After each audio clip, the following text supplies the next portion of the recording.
네, 검찰이 더불어민주당 이재명 대표에 대해서 사전 구속영장을 청구했습니다. 헌정사상 처음으로 청구된 제1야당 대표에 대한 영장을 두고 여야의 공방전 치열해지고 있는데요. 구속영장 청구 이후의 쟁점들 한번 짚어보도록 하겠습니다. 원영섭 변호사, 이승훈 변호사 두 분과 함께 분석해 보겠습니다. 안녕하십니까? 안녕하십니까? 안녕하십니까? 자, 결국에는 이재명 대표에 대한 구속영장이 청구가 됐습니다. 어느 정도 좀 예견된 수순이었다라는 평가도 있는데 먼저 이번 청구 어떻게 평가하시겠습니까? 이번에 결국 옳게 온 거라고 저는 생각을 하고 있고요. 그 전에 이제 공범들이 전부 다 구속이 됐습니다. 네. 한 명도 빠짐없이 구속된 과정에서 이재명 대표만 구속영장이 청구되지 않는 거는 사실은 힘든 상황이었습니다. 그런데 자세히 보면 이게 아마 건국 이래 최대의 지역 토착 비리 사업이고 배임액 규모만 4,895억입니다. 그런데 이 토착 비리라는 게 참 오로지 부동산 사업을 통해서 그런 이제 민간 개발업자들의 이익을 위해서 이렇게 사업이 이루어지고 여기에 대해서 이런 큰 액수가 성남이라는 이제 도시를 통해서 이루어졌다는 점에 대해서 앞으로도 이런 일이 재발하지 않도록 해 나가야 된다는 그런 부분의 문제의식이 하나 있고요. 그리고 이제 과연 이게 최소한의 명분이 있는가? 과거에 이제 경제 성장할 때는 재벌에 대한 정경유착에 관한 그런 이제 범죄 행위에 대해서 처단을 많이 하지 않았습니까? 그러나 그때는 어쨌든 나쁜 행위였지만 나라를 성장시키기 위해서 어쩔 수 없는 그런 부작용적인 면도 일부 있었는데 이 부동산 사업이라는 거는 사실은 이제 조폭이나 아니면 인허가권 관청하고만 결탁이 되면 땅 짚고 헤엄치는 식의 사업을 하게 되는 겁니다. 그런데 이런 사업에 이제 무려 대권 후보인 이재명 대표가 아주 깊숙이 관여했다는 거, 이게 정치권으로서도 솔직히 굉장히 아쉽고 안타까운 일입니다. 정파와 관련 없이 다시는 재발하지 않아야 될 사건이라고 생각하고 있습니다. 네, 또 하나의 수식어가 헌정사상 처음으로 제1야당 대표에 대한 구속영장 청구다라는 수식어도 있습니다. 이번 구속영장 청구 어떻게 평가하시겠습니까? 예상했던 대로다 생각되고요. 정권 출범 이후 10개월 내내 이재명 대표만 수사했었는데 결과적으로는 구속영장까지 청구한 거고요. 이게 헌정사상 최초고 대한민국 정부 출범 후 최초입니다. 그런데 검찰에서 대선 후보이고 1야당 대표이고 그래서 다수당으로서의 힘이 막강하기 때문에 구속영장을 청구해야 된다, 이런 취지인데 결국에는 정적을 제거하겠다, 이런 표현으로 저는 들려요. 또한 검찰이 이재명 대표를 지금 잡지 않으면 정말 나중에 4년 후에 정권 뺏기면 자신들이 잡힐지 모르겠다, 이 정도로 절박감이 있는 거 아닌가 싶고요. 취임 이후 10개월 동안 야당 대표나 원내대표 한 번도 만나거나 식사를 하거나 대화를 한 적이 없잖아요. 결국에는 대화의 파트너로 전혀 인식하지 않는다라고 하니까 결국에는 정부가 절반만 굴러가고 있다고 보시면 될 것 같고, 너무 일관성 있게 정부가 굴러가고 있기 때문에 정말 야당 대표 잡기 외에 경제라든가 민생이라든가 외교라든가 이런 것에 대해서 야당과 전혀 대화하지도 않고 그리고 일방 독주식으로 가고 있기 때문에 과거의 권위주의 정부로의 획이다, 이런 말씀을 드리고요. 배임액이 4,895억이다라고 하는데 과거 이제 650억 정도였었는데 몇 배 늘었더라고요. 근데 만약 이게 부동산 시세가 좋아져서 부동산 가격이 2배로 폭등하지 않았으면 배임액 수가 2,400억으로 절반으로 줄는 거잖아요. 그래서 검찰이 제시하는 배임 액수는 부동산 시세 변동에 따라 배임이 변동되는 것을 볼 수 있기 때문에 굉장히 고무줄 같은 잣대다, 이렇게 보시면 될 것 같고요. 검찰 권력을 좀 이재명 대표에게만 적용하지 말고 좀 곽상도 전 민정수석 검사에게도 좀 적용해서, 지금 대장동에서 가장 많이 뇌물 받은 사람이 50억이 지금 곽상도 의원이라는 거 아닙니까? 검찰 주장에 따르면 가장 뇌물 많이 받은 사람에게도 좀 수사를 해서 유죄 판결 나올 수 있도록 해줬으면 좋겠습니다. 네, 두 분의 좀 상반된 평가를 한번 들어봤고요. 일단 이재명 대표에 대한 영장 청구서가 150쪽에 달한다고 알려져 있습니다. 보통 영장 청구서가 이렇게 긴 분량인지 보통은 좀 어떤 편입니까? 보통은 이렇게 길지는 않습니다. 보통은 이제 한 몇십 장을 넘어가는 경우도 그렇게 많지는 않거든요. 네, 이건 왜 이렇게 긴 걸까요? 근데 이게 사실관계가 너무 많아요. 복잡하기도 한 부분이 있고 많은 부분도 있는데, 지금 이제 남욱, 김만배, 그리고 유동규, 정진상, 김용 다 구속되지 않았습니까? 네. 그 구속되는 각각의 사람들마다 조금씩 다르게 또 그 사람들도 수많은 사실관계를 가지고 구속이 되신 거예요. 그런데 그 일당들의 최정점에 사실은 이재명 대표가 존재하는 거거든요. 그러면 그 사람들의 구속영장 들어갔을 때의 모든 자료가 이재명 대표 구속영장을 칠 때는 다 합쳐지는 겁니다. 사실은 여기에 또 이재명 대표의 어찌 보면 고유한 사유도 또 있을 수 있기 때문에 그것까지 다 합쳐지면 150쪽 정도 이제 그 내용 영장 청구서가 된다 그러는데 그 정도 충분히 만들어질 수 있고요. 그리고 이게 무려 10년 이상 이 사실관계들이 누적됐던 것들이거든요. 그래서 그 과정에서 이제 사실관계가 계속 늘어나고 붙고 변형되고 또 그 상대방 측의 이제 방어에 대한 또 항변까지 더 덧붙여지면서 이게 늘어날 수밖에 없었다 그렇게 봅니다. 보통 이제 구속영장을 청구할 때 도주 우려나 증거인멸 그리고 중형에 대한 부분을 좀 살필 텐데 시정농단이라는 표현이 나오면서 징역 11년 이상이 선고될 것으로 보인다라면서 영장을 청구했습니다. 이런 부분은 좀 어떻게 평가하시겠습니까? 이제 일야당 대표를 구속하면서 사건이 별게 없다 이렇게 얘기를 할 수는 없잖아요. 그래서 이제 강하게 형이 많이 받을 형이다 사건이다 이렇게 보는 것 같고요. 지금 1년 내내 수사를 하고 있잖아요. 구속영장이 150쪽에 달한다는 건 결과적으로는 이재명 대표의 모든 인허가 서류에 대해서 다 수사를 하고 있다는 것이고요. 뭐 이런 식으로 수사한다면 전국의 지방자치단체장 다 구속되지 않겠어요? 예를 들어서 이재명 대표가 아니라 어떤 사건이 문제가 됐을 때 그 사건을 수사하는 게 아니라 이재명 대표와 관련된 모든 것을 수사하는 것이기 때문에 결과적으로는 이런 것들은 우리 검찰 권력이 지금 굉장히 사유화됐고 대통령실과 아주 연계된 것으로 보일 수밖에 없는 그런 상황이라고 보여지고 검사 60명 이상이 수사를 하고 있으니까 얼마나 구속영장이 두껍겠어요. 그래서 이건 공소장 일본주의 그러니까 판사에게 예단을 줄 수밖에 없는 양이라고 생각되고요. 이원석 검찰총장이 그런 얘기를 했더라고요. 지방자치단체에 돌아갈 이익을 민간업자들과 나눠 가진 것이다 그러는데 이제까지 지방자치단체장들이 이런 분양사업, 택지 분양사업을 해서 시민에게 돌려준 얘기가 있었나요? 한 건도 없어요. 그러면 이재명 대표는 5,500억이라도 환수해서 돌려줬는데 그럼 다른 지자체장들은 그냥 민간업체에 다 내버려뒀는데 그럼 그 사람들은 민간업체가 얻은 이익 다 횡령 배임이겠네요. 그런 식으로 해석하면 앞으로 지자체장들이 어떻게 일에 관여해서 성과를 내고 공공이익으로 환수할 수 있겠어요. 조금밖에 환수 안 했다고 기소할 수 있잖아요. 그래서 지금 한쪽만 바라보고 있으면 결국엔 큰 숲을 못 보게 된다 이런 말씀드립니다. 네, 방금 말씀해주신 대로 이원석 검찰총장이 입장을 냈습니다. 직접 입장을 내고 극히 중대한 사안이라고 본다라고 밝혔는데 개별 영장 청구 사안에 검찰총장이 이렇게 입장문을 밝히는 게 이례적이다라는 해석도 있거든요. 이 부분은 어떻게 그 배경을 봐야 될까요? 예, 이례적인 거는 분명하고요. 그 부분에 대해서 이제 수사 라인, 검찰 수사 라인의 최고 수장은 이제 검찰총장입니다. 법무부 장관이 아니라. 그래서 검찰총장이 이 수사의 최고 어찌 보면 총책임자로서 그 이제 코멘트를 하는 건데 이게 역사적으로 야당 대표에 대한 구속영장 청구라는 점에서 쉬운 문제는 아니에요. 굉장히 한국 현대사에서 무게가 크게 받아들여질 수밖에 없고 거기에 대해서 역사적인 의미가 있는 사건이기도 하고 그리고 야당 대표에 대해서 예우라고 표현하는 게 적합할지 모르겠지만 그만큼 이제 열심히 수사했고 책임감 있게 수사했고 철저히 수사했다라는 걸 어찌 보면 검찰총장의 이름으로 그것을 이제 공표를 하는 행동입니다. 수사 라인에 힘을 실어준다라고 그렇게 해석하는 부분도 있는데 검찰총장 그 자신이 수사 라인입니다. 수사 라인의 정점에 있는 사람이기 때문에 그거는 이제 정치적인 어찌 보면 의미로 여겨질 수도 있는 이 사건에 대해서 그것이 이제 굉장히 검찰총장 개인의 책임하에서 이루어졌다라는 거, 확실하게 철저하게 이루어진 수사라는 거를 마킹을 하는 거죠. 네. 자, 저희가 혐의를 하나씩 좀 살펴보자면 아까 말씀해 주셨지만 대장동 특혜 의혹에서 4,895억 원의 배임 혐의.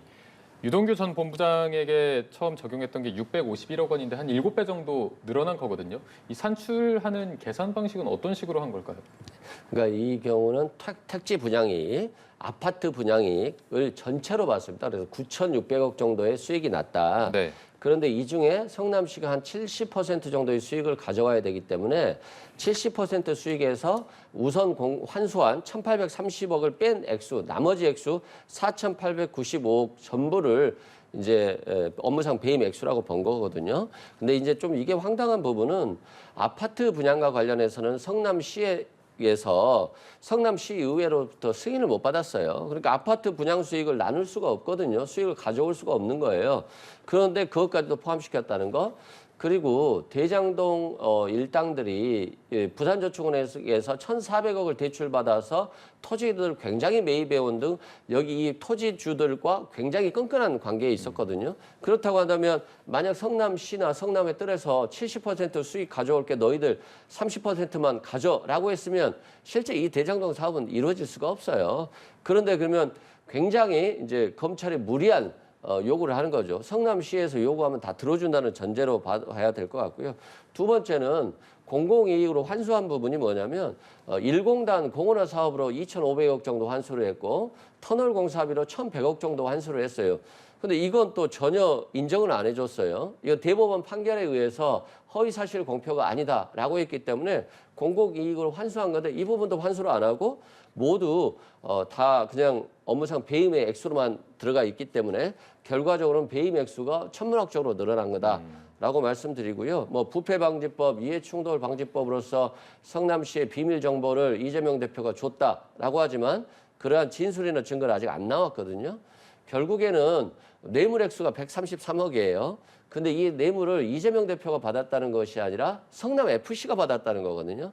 근데 성남FC는 광고비를 받지 않으면 성남시민의 세금이 들어가야 되는 것이기 때문에 결국 성남시민의 세금 133억을 아껴준 건데 이걸 갖다가 이재명 대표의 뇌물로 해서 전액 다 기소가 된 건 결과적으로는 이제까지 뭐 428억 받았다 했지만 10원도 기소를 못했고 성남시민, 성남FC가 받은 것 그것만 기소를 한 것이기 때문에 결과적으로 검찰의 수사가 이제까지 굉장히 컸던 거와 비교해서는 이재명 대표가 받은 것 하나도 없다는 게 확인된 그런 이번에 공소장이라고 보시면 될 것 같습니다. 네. 이 배임 금액 좀 타당하다고 보십니까? 지금 이제 이 대장동 사업의 특징이 뭐냐면 이게 민관 합동으로 거의 최초의 케이스예요. 민관 합동이라는 게 뭐냐면 그 전에는 민영 개발이 있고 공영 개발이 있고 둘 중에 하나였습니다. 공영 개발은 토지를 수용해야 되니까 훨씬 쉽게 토지를 확보하고 사업을 진행할 수 있는 대신 그 토지 수용한 만큼 이제 공공 개발이니까 분양 대금은 낮추는 거예요. 근데 민간 개발은 토지를 수용하지 않고 협의 취득을 계속해 나가는 거거든요. 그래서 일정 비율이 넘어가면 나머지 뭐 5% 10% 정도는 이제 수용을 할 수 있는 그런 상황인 건데 그 매도 청구라고 합니다. 정확하게는 수용은 아니고. 근데 그 대신 이제 그 사업을 지속시키기는 어렵지만 수익은 이제 민간에서 좀 자유롭게 매길 수가 있어요. 높은 수익으로. 그런데 이 대장동 사업은 민관이 합동으로 한다고 하면서 실제로는 사업의 어려운 부분, 힘든 부분은 관에서 토지 수용하면서 인허가하면서 진행해주고 그 수익을 지금 민간업자한테 몰아준 거거든요. 그러니까 다른 그 전에 이제 그 아파트 개발 사업하고는 완전히 차원이 다른 모델을 만든 겁니다. 그러면 지금 여기서 이제 제일 핵심이 되는 게 그 초과이익 환수 조항을 뺀 거고요. 그 지분 설정을 좀 그 민간한테 몰아준 그런 두 가지 부분이 있어요. 근데 이 금액을 산정함에 있어서 제일 중요한 것이 적정 지분 70%, 이 70%가 왜 나왔냐 하는 부분을 짚어볼 수가 있는데 원래 그 초과이익 환수를 하게 될 때는 최대치가 50%입니다. 전체 이익의 50%는 초과이익 환수로 넘어가는 거예요. 그러니까 그렇다고 하더라도 이제 최대치가 50%라는 거지 이게 누진 비율로 해가지고 가기 때문에 평균으로 따지면 한 40% 정도 비율이라고 생각하시면 됩니다. 전체 이익에. 그러면 전체 이익을 100으로 보고 40%는 관이 가야 되는 초과이익이고 그러면 나머지가 60이거든요. 그러면 민관이 합동을 했으니까 적어도 뭐 5대 5로는 나눠야 되는 거 아니냐. 그렇게 따지면 3대 3이 또 되는 거예요. 그러면 이제 관이 가져가야 될 게 한 70이 되는 게 아니냐. 요런 이제 계산법을 적용하지 않았을까. 저는 이제 그렇게 추정을 하고 있는 거고요. 그래서 그 70%의 추정 비율이 뭐 비합리적이거나 그런 건 전혀 아닙니다. 만약에 그 다시 뭐 사업을 하더라도 이 정도 비율로 진행이 되지 않을까 싶고 그리고 다시 한번 말씀을 드리면 요 과정에서 이제 민간이 가져가는 것도 사실은 30%니까 이 30%만 하더라도 한 2천억이 넘는 돈이거든요. 그러니까 이게 작은 돈은 아니에요, 절대. 그리고 이제 그 과정에서 뭐 부동산이 개발해가지고 뛰었기 때문에 그 가격이 커졌다고 하는데 그 제일 처음에 부동산 개발 사업을 시작할 때 인허가 줄 때 부동산 개발이 성공하지 않을 거다라고 생각해서 사업에 뛰어들거나 이 부동산 개발이 실패할 거라고 생각하고 인허가를 해주거나 그런 지자체는 없어요. 그러니까 애초부터 성공을 전제로 해가지고 모델이 짜여지거든요. 그래서 그 모델이라는 게 굉장히 이 배임액이 부풀려지고 뭐 그런 건 전혀 아니라고 저는 보여집니다. 그리고 액수가 워낙 크다 보니까 네. 예 어떻게든 이 문제에 대해서 더 냉정한 이제 그 수익을 산정하는 계산 방식을 검찰이 조금 더 설명할 거라고 봅니다. 네. 복잡합니다. 제가 한 말씀만 드리면 네네네. 너무 어렵게 좀 설명을 하시는 것 같은데 어려워요 이게 원래. 이재명 대표가 100% 공공개발을 하자고 했어요. 근데 국민의힘에 전신당에서 공공개발 반대했어요. 만약에 100% 공공개발했으면 이재명 대표 수사할 필요도 없잖아요. 본인들이 못하게 해놓고 이제 와서 왜 그것밖에 환수 못했냐라고 비판하면 너무 쉬운 거 아닌가요? 그리고 이게 배임 액수가 고무줄이라고 하는 게 지금 원자재값 올랐죠? 집값 폭락했죠? 지금 시기에는 확정이익이 좋겠습니까? 아니면 5대5가 낫겠습니까? 제가 봤을 땐 지금 확정 수익으로 했으면 오히려 칭찬받을 것 같아요. 5대5로 했으면 또 업무상 배임이 될까요? 이런 식으로 경기 예측이 어려운 상황을 검사가 마치 경기 예측이 다 가능한 상황으로 전제해서 최대 수익을 넣을 수 있는 것을 전제해서 왜 이것밖에 환수 못해서 나머지 액수는 다 업무상 배임이야 라고 한다면 야 앞으로 관공서가 왜 이거 개발을 합니까? 그리고 부산 LCT 같은 경우 현기환 전 청와대 정무수석 같은 거 3억 7천만 원 받고 구속됐습니다만 이거 뭐 환수한 거 있어요? 엄청나게 많은 개발 얘기는 났는데 뇌물 받고 구속된 사람은 있어도 환수한 액수는 없잖아요. 그러면 국민의힘이 좀 자신들도 지방자치단체장들이 환수를 했다 이런 것도 좀 얘기하면서 이재명 대표를 비판해야지. 뭐 5,500억 정도 환수했는데 왜 그것밖에 환수 못했냐? 최고치로 이익을 올려서 그 마이너스 빼게 해가지고 다 업무상 배임이다라고 하면 앞으로 개발에는 참여 안 하는 게 맞겠다 이런 말씀드립니다. 네, 지금 뭐 양측의 입장이 첨예하기 때문에 검찰이 어떤 증거를 내놓느냐가 중요하게 될 텐데 앞서 이제 성남 FC 후원금 얘기도 말씀해 주셔서 지금 성남 FC 후원금은 검찰은 제3자 뇌물죄 혐의를 적용을 했습니다. 예, 여기에 예. 어떤 증거를 입증할 수 있을까요, 검찰 입장에서? 이거는 사실은 뭐 증거는 거의 다 돼 있고요. 법리 적용만 남아 있거든요. 지금 이제 성남 FC에 후원한 거는 맞잖아요. 확인이 된 거고. 그리고 인허가나 뭐 용적률 상승이나 각종 편의가 적용된 거 그것도 사실은 그 확인이 된 거예요. 그러면 이 두 개가 이제 대가성이 있느냐 그것만 확인이 되면 되는데 이 대가성과 관련한 부정한 청탁으로 판명되기 위해서 필요한 이 대가성에 대한 기준이 이미 그 박근혜 대통령 그 사건에서 그 제3자 뇌물죄에 대한 법리가 확정이 됐습니다. 네네. 그래서 삼성에서 승계 작업을 할 때 그 16억 2,800만 원 최순실이 가지고 있는 그 재단에 후원을 하는 거 가지고 삼성 승계작용 이 두 개를 부정한 청탁의 대가성으로 봤거든요. 그 당시에 이제 1심에서는 이 제3자 뇌물이 무죄가 나왔다가 이 부분에 대해서 2, 3심에서 유죄가 나오게 되는데 그때 이제 판례가 법리 적용을 하는 게 이런 이제 그 부정한 청탁이라는 게 구체적일 필요가 없다는 거예요. 그냥 그 사이에 대가성 정도만 인정이 되면 되는 거지 구체적인 내용일 필요가 없고 그리고 미필적인 것도 충분하고 확정적인 고의가 있을 필요도 없다는 거예요. 그래서 그 당시에 나온 이 단어가 이제 묵시적 청탁이 나와가지고 아니 청탁을 묵시로도 할 수 있는 거냐? 그런데 할 수 있다라는 게 지금 그 대법원에 확립된 판례거든요.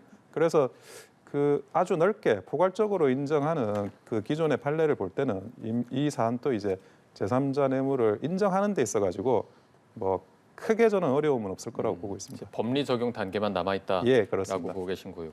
대장동과 이제 성남 FC 후원금 관련해서는 애초부터 원래 좀 묶어서 구속영장 청구할 것이다라는 입장이 많았거든요. 이제 이렇게 묶어서 청구한 배경은 어떻게 좀 판단해야겠습니까? 그러니까 대장동 사건이 본류잖아요. 근데 대장동 사건으로 기소할 경우에는 영장이 기각될 확률이 있는 거예요. 그러니까 이재명 대표가 예를 들어서 전격적으로 영장 심사에 나갈 수도 있는 거잖아요. 그럴 가능성까지도 대비해서 만약을 대비한 거거든요. 그래서 지금 대장동 사건으로 1년 이상 수사했습니다만 결국에는 뇌물 액수 0원이에요. 그러면 영장이 기각될 수 있죠. 그러니까 성남FC의 3자 뇌물죄로 해서 133억을 끌어들인 건데 결과적으로 말씀드리면 이재명 대표가 받은 것이 아니라 성남FC가 받은 거고 성남FC는 성남 시민의 세금이 들어가고 결국에는 성남 시민의 세금 133억을 아낀 건데 결국에는 이것도 법리적으로 보면 3자 뇌물이 될 수 있다라고 영장을 친 거고 네. 그래서 이것만이라도 하나 걸려서 구속이 되길 바라는 마음이다 이런 생각이 들고요. 중앙지검하고 성남지청은 다르기 때문에 이렇게 함께 청구하는 경우는 거의 없어요. 검사를 파견하면서까지 치는 것이니까 검찰의 구속 의지는 굉장히 강하다 말씀드리고 제3자 뇌물죄로 주로 거론되는 것들이 정찬민 의원 어떤 행위를 청탁을 봐주고 동생 친구에게 돈을 받게 한 거고요. 공정거래위원장 특혜를 해주고 자신이 다니던 절에 뇌물을 받게 해준 거예요. 그리고 전 검사장이 있어요. 이분도 대한항공의 일자리들을 많이 몰아줬는데 그게 또 자신의 처남이에요. 이렇듯이 성남 FC 구단과 같은 경우는 이제까지 뭐 검찰이 제시한 경우는 없어요. 그래서 이 제3자라는 게 결국에는 이재명 대표가 받는 것과 같은 취지여야 되는데 성남 FC 구단은 전혀 이재명 대표와 무관하다고 볼 수 있기 때문에 이 부분도 법리 다툼은 충분히 치열할 것으로 보여집니다. 네. 이제 검찰이 구속영장 청구하면서 증거인멸 시도도 부각하면서 그 정성호 의원이 관계자들 만난 부분, 특별 접견이라고 하는 부분도 좀 명실한 것 같습니다. 회유를 시도한 것도 어떤 증거인멸의 일환으로 볼 수 있다는 건데 실제 이런 회유 정황도 증거인멸로 같이 볼 수가 있는 부분입니까?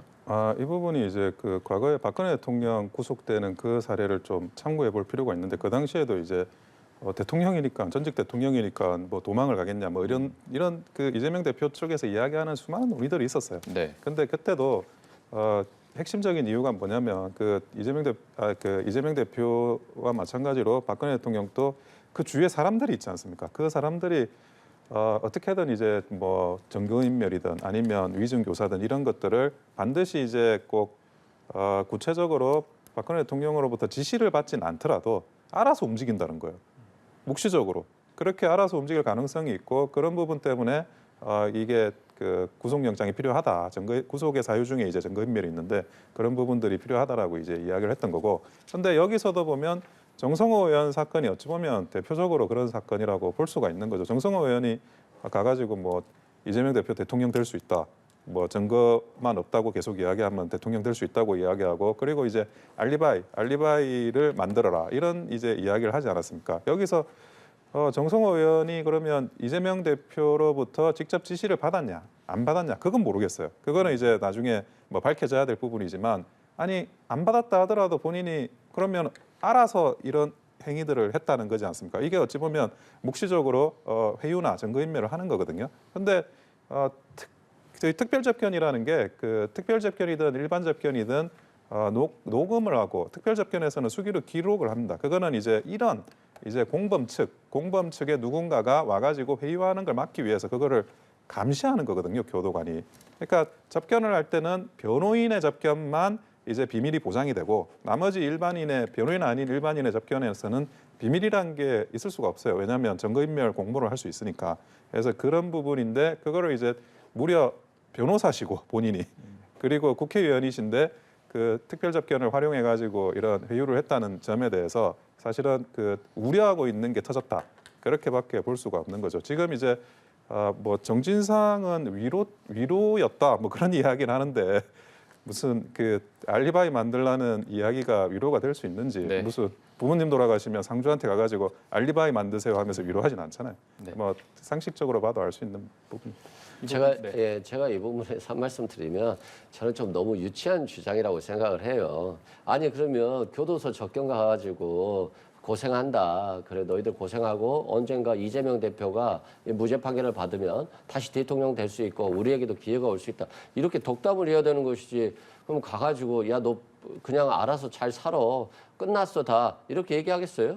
그리고 알리바이 얘기하는데 자꾸 이걸 알리바이로 거짓말로 만드는 것처럼 얘기하는데 이분이 이렇게 얘기한 거예요. 정성호 의원이. 박지원 전 의원도 과거에 뇌물 받았다고 기소가 됐는데 열차 한참 생각을 해보니까 뇌물 받았다고 하는 시기에 그 장소에 있는 게 아니라 기차 타고 지방에 내려가고 있었다는 거예요. 그래서 그게 생각나서 확인해 보니까 기차표를 확인해 보니까 맞아서 무죄 판결을 받았다는 거거든요. 그러니까 김용 부원장이나 정진상 실장에게도 너희들이 검찰이 주장하는 뇌물을 받았다는 시기에 그 장소에 있지 않았다고 한다면 그 시간 그 장소에 다른 곳에 있다는 알리바이를 찾아봐라라고 한 거예요. 이게 무슨 뭐 회유입니까? 이걸 회유라고 하면은 그냥 모든 사람 다 때려잡을 수 있겠네요. 그래서 너무 이게 왜곡해서 주장하는 것들은 적절하지 않다고 생각되고요. 우리 국민들이 TV나 영화 보면 다 나오잖아요. 알리바이를 찾아서 자신의 억울함을 해소하는 거. 정진상 실장이나 김용 부원장이 정성호 의원의 그 말 한마디에 알리바이를 찾고 만들고 그러겠어요. 그런 측면에서 교도관이 옆에 있는 상황에서까지 자꾸 그걸 적고 있는데 뭐 고의적으로 회유를 해서 이재명 대표를 옹호하겠다라고 정성호 의원이 그렇게 우둔하신 분이 아니고요. 굉장히 객관적이고 합리적인 분이시다 이런 말씀드립니다. 네, 이제 검찰의 시간에서 국회 시간으로 공이 넘어왔고요. 표결에 붙여지게 될 텐데 표결 결과는 좀 어떻게 예상하시겠습니까? 저는 기각될 거라고 봐요. 체포동의안이. 왜 그러냐면 민주당 내에서 비명계도 있습니다만 야당 탄압이라고 주장을 했잖아요. 그 검찰이 야당의 당사도 압수수색을 하고 나올 게 없는 걸 뻔히 알면서도 압수수색을 해요.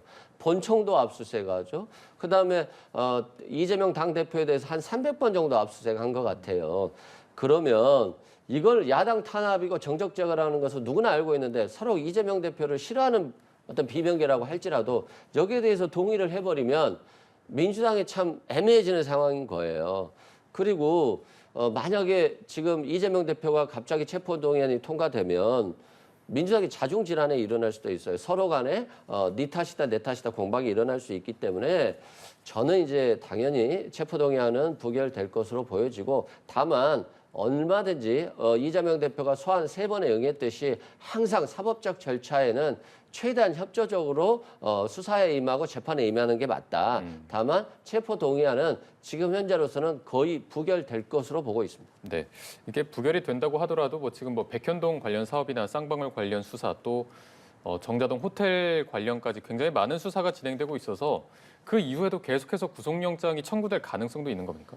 예, 그게 지금 이미 쌍방울도 그렇고 뭐 백현동, 정자동 다 있는데 그것도 하나하나 만만치 않은 사건들이고 특히나 이제 쌍방울 김성태 같은 경우에는 그 김성태에 대한 공소장에 이미 그 당시에 이제 그 이재명 그 지사를 대신해 가지고 뭐 금전을 지급했다 이런 내용들이 포함이 돼 있거든요. 그러면 이제 그게 제3자 뇌물도 아니고 단순 뇌물죄로 이제 번져나가는 건데 거기에 대해서 이재명 대표가 방어해야 되는 문제가 생기는 겁니다. 그리고 이재명 대표의 사법 리스크는 이것만 여기서 끝나지 않고 계속 이제 추가적으로 이제 구속영장이 발부될 가능성이 당연히 있고요. 그 하나하나 사유가 적지 않기 때문에 그리고 그 다음으로는 이제 이재명 대표의 사법 리스크도 있지만 민주당의 이재명 리스크가 어떻게 발전이 될 거냐 이게 아마 어찌 보면 손절이라고 해야 되나 아니면 이제 출구 전략이나 민주당 아마 이런 걸 좀 내부적으로 고민을 하고 있으시긴 할 거예요. 근데 그 부분을 어떻게 이재명 리스크를 연착륙시키느냐